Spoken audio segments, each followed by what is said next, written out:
BYU, 7 guys, 9+ or more.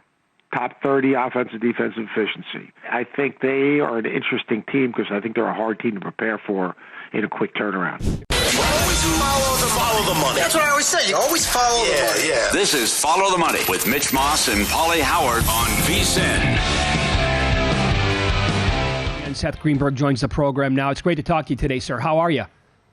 Any better, I couldn't stand it. Life is good. All right.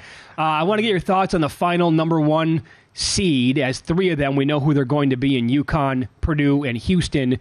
Like if North Carolina, and they have that head-to-head win over Tennessee this year, I get it, that was in Chapel Hill.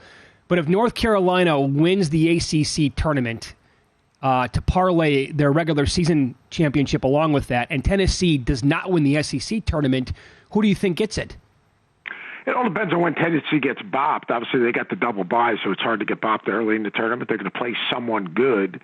But I think if Tennessee goes down and Carolina runs the rest of the season and wins the tournament, I think they could slide up into that fourth number 1. Very, very small margin, very in between the two. But the way Carolina's playing, really impressive. I mean, they were really impressive at how they punched Duke right in the face and took the game right to them. Pounded him in the paint, beat him to 50-50 balls, beat him in transition, took him out of offense.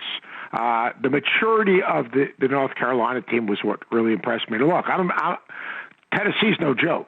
Dalton Connect is no joke. Yeah. But when they get too reliant on him, and I know he had the big numbers and he was awesome. We watched the game. It was a terrific basketball game against Kentucky. Even so, they've got to get more from Vescovi. They've got to get more from Zakai. They've got to get consistent play from Adu. They've got to get those guys contributing Josiah James because that also makes them more complete and gives them greater balance, which I think impacts them also on the defensive end. What'd you think of the trip and the fan behavior? The trip was appalling. The funny thing is, so where we sit for the Duke game in the first half, we're up in you can't even see the game. We have no monitors. We're leaning over people. I mean, it's 100 degrees. So we get back down the court. We do our little 4-minute before the end of half hit, and I have no idea that there was a trip. We do our halftime.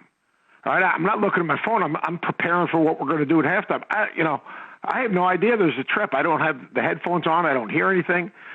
We get done with the halftime, and my 3 daughters, who are world's greatest experts in life and basketball, all at the same time, we have this family text message that goes, "Dad, how could you not talk about the trip?" And I was like, "What trip?" And then, I called someone. I said, "What in the hell happened?" So, look, I mean, that's a flagrant one. There's no doubt about it. It's a flagrant one. And it's unfortunate, and I think that was a frustration deal by Phil Pasky. He was absolutely getting his ass kicked by, Baycott, Yes. and that was a problem. The post game, disappointed in Carolina because you're Carolina. You don't have to be taunting, but I have no problem with them doing it. Okay. Because you know what? You're on the court.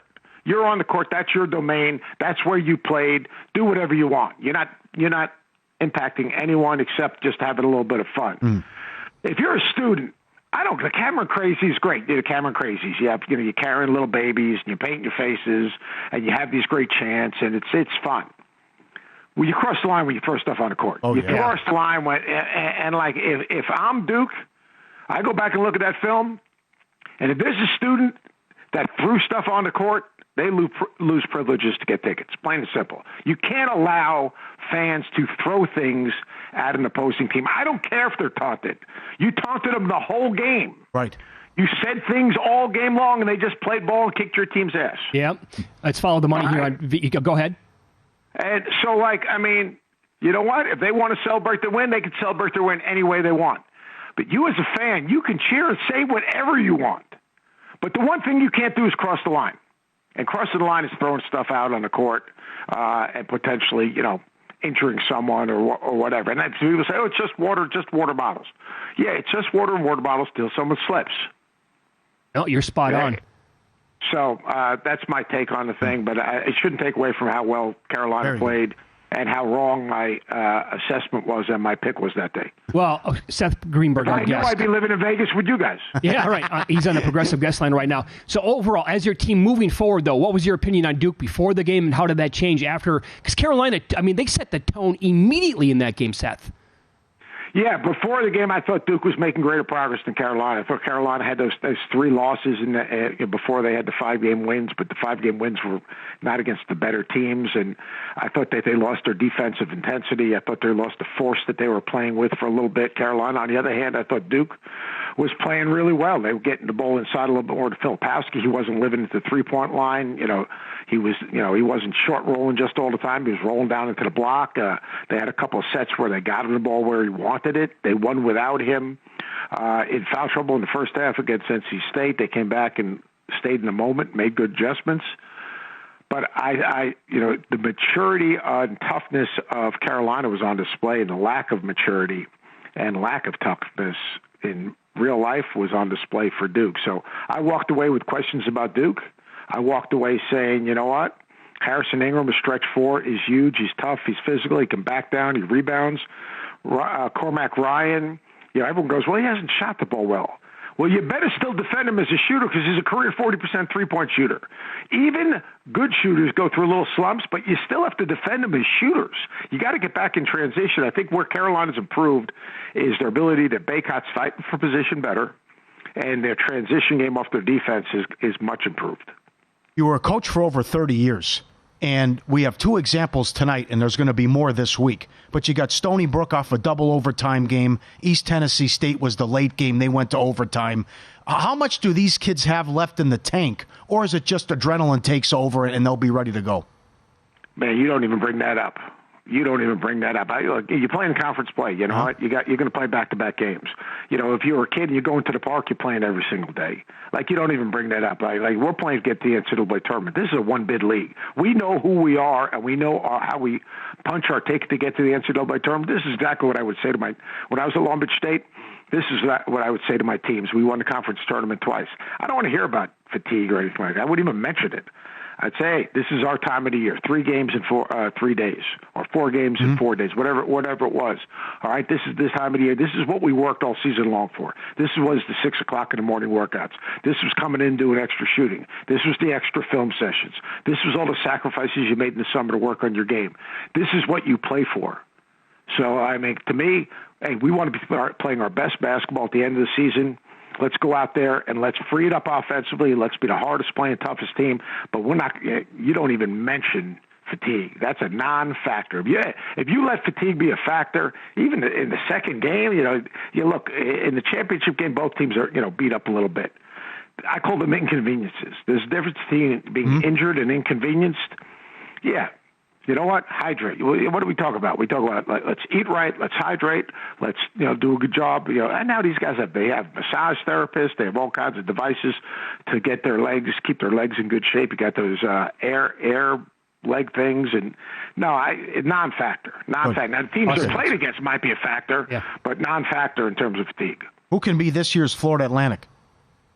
Florida Atlantic. Their season doesn't start until the NCAA tournament. Yeah. All those guys came back.